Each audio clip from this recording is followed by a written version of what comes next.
Is it Haven? Oh, yeah, this is... Hi, Haven. How you doing? I have been pretty well.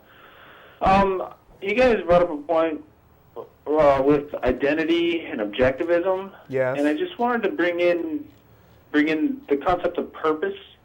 Okay. Where identity doesn't necessarily allocate any place for purpose. Well, actually, that's exactly it. It allows for purpose, but it doesn't identify purpose. Okay. I'd agree. Yeah, and You're talking about the axioms of Ayn Rand that I read earlier? yeah, A is the law of identity. right. Because you were saying you were kind of confused on kind of the difference between the two or something. You said that it was kind of a gray area. I'm not No, sure. I know the what three you're talking axioms about. we pretty much agreed with across the... No. Yeah, it was only when we started getting to man as an end in himself and the ideal political economic system is laissez-faire capitalism.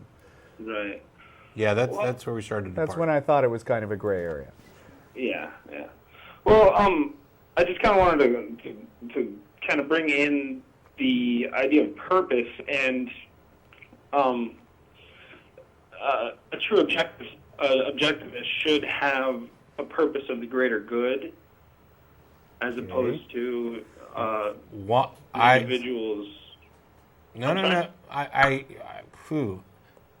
That to me is exactly contrary to the foundation of objectivism, which is individualism, which is the individual's happiness, which is, and those are the ultimate. I mean, those are like almost direct quotes from Ayn Rand about what the foundational principle is. I'm not an Ayn Rand devotee, but I would think that she would really not like hearing the idea that you should in some way consciously work toward a greater good. You should do whatever's best for yourself. I mean, number 3 right there, every man is an end to himself, not the means to the ends of others. Yeah. There's not only is there nothing in this philosophy that promotes working towards the greater good, it seems directly opposed to it. So I don't know where you're getting that. Well, what I'm getting at is when an individual pursues their own happiness, but that happiness spreads to others, it invokes the same, and in the end, I mean, it would have more of a creative atmosphere as opposed to a decaying atmosphere.